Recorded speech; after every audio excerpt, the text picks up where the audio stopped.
भाजपा राष्ट्रीय अध्यक्ष जेपी नड्डा चंबा के ऐतिहासिक चौगान मैदान। राज्यसभा अध्यक्ष हर्ष महाजन ने शॉल, टोपी व स्मृति चिन्ह, चंबा रुमाल देकर किया सम्मानित। कांगड़ा चंबा लोकसभा भाजपा प्रत्याशी राजीव भारद्वाज भी मौजूद। थोड़ी ही देर के बाद भाजपा राष्ट्रीय अध्यक्ष जेपी नड्डा चंबा के ऐतिहासिक चौगान मैदान में पहुंचे। कांगड़ा चंबा भाजपा के लोकसभा प्रत्याशी राजीव भारद्वाज के लिए करेंगे चुनाव प्रचार। जनसभा को करेंगे संबोधित। हजारों की संख्या में लोग पहुंचे चंबा के ऐतिहासिक मैदान चौगान।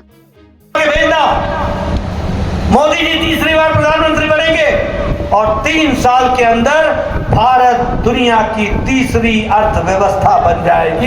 ये भी हमको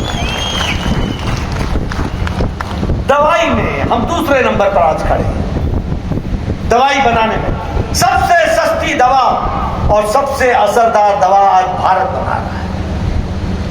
कोरोना की वैक्सीन भारत ने 100 देशों तक पहुंचाई। 100 कंट्रीज, 48 देशों को मुफ्त में कोरोना की दवा पहुंचाई गई। भारत अब मोदी जी के नेतृत्व में मांगने वाला भारत नहीं है, अब देने वाला भारत है। ये अंतर आ गया। इस्पात में, स्टील मैन्युफैक्चर में हम दूसरे नंबर पर हैं। ऑटोमोबाइल मार्केट में और ऑटोमोबाइल मैन्युफैक्चरिंग में जिस जापान की गाड़ियां टोयोटा, डैटसन हम जानते थे, आज हमने जापान को पछाड़कर भारत ऑटोमोबाइल मार्केट में तीसरे नंबर की मार्केट बन गया है। तीसरे नंबर की मार्केट। पेट्रोकेमिकल्स में हम आगे बढ़ गए।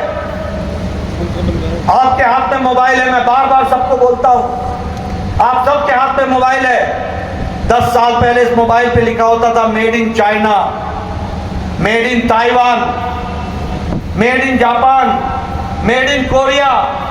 आज आप सबके मोबाइल पे लिखा है मेड इन इंडिया।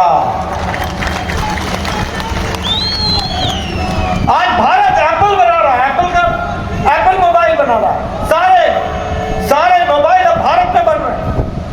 ये बदलता भारत, ये बदलती हुई भारत की तस्वीर।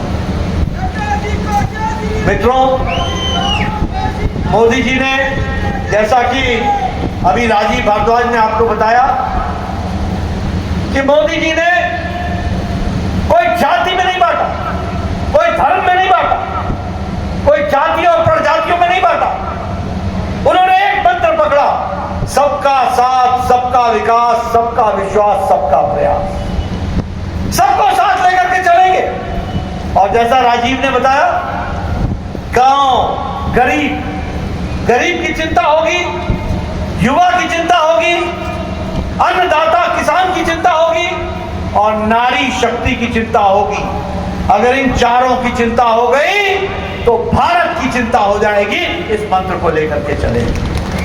और इसीलिए गांव, गरीब, वंचित, पीड़ित, शोषित, दलित, युवा, किसान, महिला, इनको ताकत देने का काम किया तो मोदी जी की नीतियों और कार्यक्रमों ने। पूर्व सरकार क्या थी? जो कश्मीर से आतंकवादियों के नेताओं को प्रधानमंत्री कार्यालय में बुला के वार्ता करते थे, बिरयानी खिलाते थे। यह मजबूर सरकार की तस्वीर थी। और मजबूत सरकार की तस्वीर यह है कि मोदी जी के राज में कश्मीर में धारा 370 को धाराशाही कर दिया जाता है और एक देश में एक निशान, एक विधान, एक प्रधान बनाते हैं। ये अंतर आता है। ये है मजबूत सरकार और मजबूर सरकार का अंतर। और इसलिए हम सब लोगों ने तय किया है कि मोदी जी के नेतृत्व में मजबूत सरकार चली है और आगे भी मजबूत सरकार मोदी जी के सरकार नेतृत्व में चलेगी। ये हम लोगों ने तय किया है। मजबूर सरकार क्या थी? हर दिन हम भ्रष्टाचार सुनते थे। ये इतने लाख करोड़ का स्कैंडल हो गया, ये इतने लाख करोड़ का स्कैंडल हो गया। 2G, 3G, जीजाजी, कॉमनवेल्थ गेम्स, कोयला घोटाला, कौन सा घोटाला नहीं था? चीनी घोटाला, चावल घोटाला, हेलीकॉप्टर घोटाला, पनडुब्बी घोटाला, हर दिन हम सुनते थे। और मजबूत सरकार मोदी जी के नेतृत्व में 10 साल में एक भी घोटाला नहीं हुआ। ये मोदी जी की सरकार रही। ये भी हमको